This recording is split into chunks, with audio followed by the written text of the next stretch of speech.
इमरान खान साहब ने अडियाला जेल में प्लान सी को तैयार करके धमाका कर दिया है। क्या आप जानते हैं कि खान साहब का प्लान सी आखिर है क्या? इसके अलावा शेख रशीद साहब चिल्ले पे चले गए हैं, तो क्या ये मजहबी चिल्ला है या कहानी कुछ और है? इससे बात करते हैं। जी अस्सलाम वालेकुम, मेरा नाम खुर्रम फहद है। इमरान खान साहब ने प्लान सी तैयार कर लिया है, लेकिन बात यह है कि उनका प्लान ए और बी था क्या, और क्या वो कामयाब हुए थे प्लान या नाकाम हो गए थे? देखिए, प्लान ए था कि बल्ले का इंतखाबी निशान जो है वो अपने पास रखना है, रिटेन करके रखना है। और प्लान बी उनका ये था कि अगर रिटेन नहीं कर सकते इंतखाबी निशान बल्ले का, तो फिर दूसरी पार्टी के थ्रू अपने उम्मीदवारों को सामने लेकर आना है।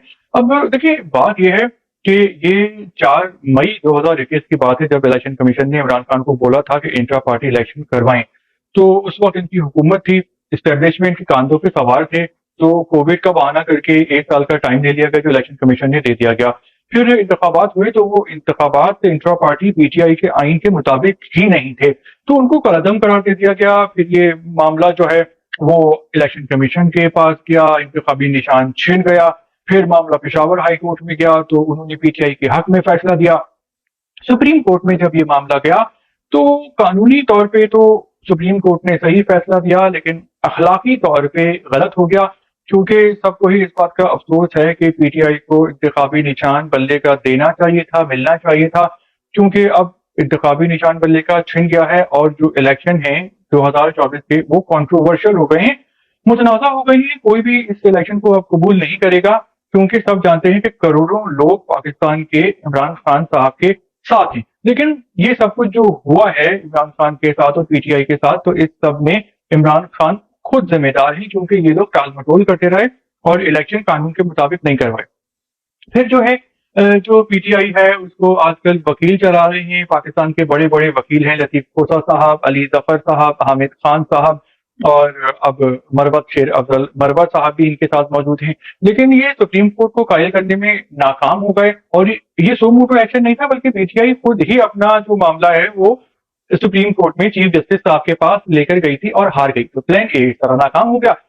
प्लान ये बी ये था कि किसी और पार्टी के जो है वो कांधे पे रख के अपनी बंदूक चला लेंगे।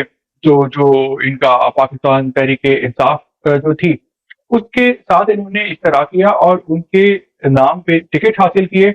लेकिन उस वक्त एंड वक्त पे जो उसके चेयरमैन थे दूसरी पार्टी के, तो उन्होंने आके बोल दिया कि नहीं भाई, ये हमारे साथ नहीं है, और इनको जो है वो इंतखाबी टिकट हम नहीं दे रहे, और या हमारे नाम से इलेक्शन में हिस्सा नहीं लेंगे।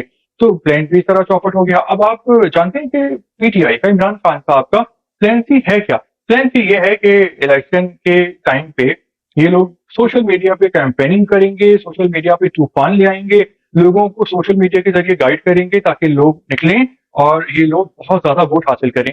लेकिन ये जो प्लान है इसका कामयाब होना भी बहुत मुश्किल है, ये नाकाम हो जाएगा। इसकी वजह यह है कि जो इनके सियासी हरीफ हैं वो इलेक्शन के दिनों में जो इंटरनेट सर्विस है उसको डाउन कर देंगे। जब डाउन कर देंगे तो फिर होगा ये कि लोगों को ये सही तरह से कैंपेनिंग नहीं कर सकेंगे, सोशल मीडिया के थ्रू मोटिवेट नहीं कर सकेंगे।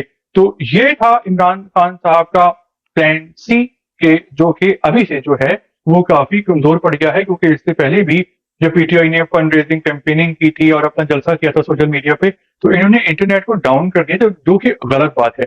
कैंपेनिंग करना, सियासी मुहिम चलाना इंतखाबी दिनों में, वो टाइगर्स का, पीटीआई वालों का हक है। दूसरी बात यह है कि जो शेख रशीद साहब हैं वो दोबारा चिल्ले पे चले गए हैं।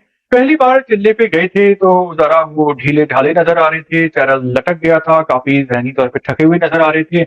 और फिर इन्होंने जो आके कच्चा चक्का खोला था, लेकिन इनको दोबारा गिरफ्तार कर लिया गया है। 9 मई के हवाले से जलाओ गिराओ जो पिंडी का मेट्रो स्टेशन था उसको जलाने के इल्जाम 13 मुकदमे कायम थे शेख रशीद साहब पे, जिनकी जमानत ली हुई थी। लेकिन फिर इनकी जो जमानत है वो मनसूख हो गई और इनको दोबारा गिरफ्तार कर लिया गया। और अब अंदर की खबर यह है कि जब ये दोबारा रिहा होंगे तो ये प्रेस कॉन्फ्रेंस करेंगे और इमरान खान साहब पे घिनौने किस्म के इल्जाम लगाएंगे, और जो सारा मलबा है वो इमरान खान साहब पे डाल देंगे, क्योंकि इनकी भी स्टैब्लिशमेंट से नाराजगी चल रही है। और शेख रशीद साहब जो हैं वो 3 दहाइयों से सियासत कर रहे हैं और बड़े ही चालाक किस्म के आदमी हैं।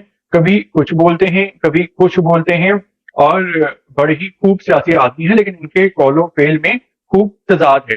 तो शेख रशीद साहब जो हैं وہ اب دوبارہ گرفتار ہو چکے ہیں، اور اب جب یہ آئیں گے تو یہ ایک بدلے ہوئے انسان ہوں گے، کیونکہ یہ چلے پہ گئے ہیں اور اپنی جان بچانے کے لیے اب یہ سارا جو الزام ہے وہ پی ٹی آئی پہ لگائیں گے، جیسے ماضی میں لگاتے رہے تھے، کیونکہ یہ پہلے ہوتے تھے جنیجو لیگ میں، پھر یہ نون لیگ میں تھے نواز شریف صاحب کے ساتھ، پھر جب ہوا یہ کہ مشرف صاحب آ گئے حکومت پہ، قبضہ کر لیا، نواز شریف صاحب کو جیل میں ڈال دیا گیا، تو کلثوم نواز صاحبہ کیمپیننگ کر رہی تھی، نواز شریف صاحب کی بیگم وہ ان کے پاس گئی تھی کہ کیمپیننگ کے لیے، ساتھ ان کا حاصل کرنے کے لیے، تو انہوں نے بہت بری طرح پیش آئے تھے کلثوم صاحبہ کے ساتھ اور کہا تھا کہ بھول جاؤ اب اپنے شوہر کو، اس کی سیاست کو، اور چپ کر کے گھر میں بیٹھو، تو بہت آنسو آ گئے تھے کلثوم نواز صاحبہ کے، اور جب اس کے بعد حالات بدلے، نون لیگ کے حق میں آئے اور شیخ رشید صاحب نے دوبارہ نون لیگ جوائن کرنے کی کوشش کی، تو ان پہ نون لیگ کے دروازے ہمیشہ ہمیشہ کے لیے اب بند ہو چکے ہیں۔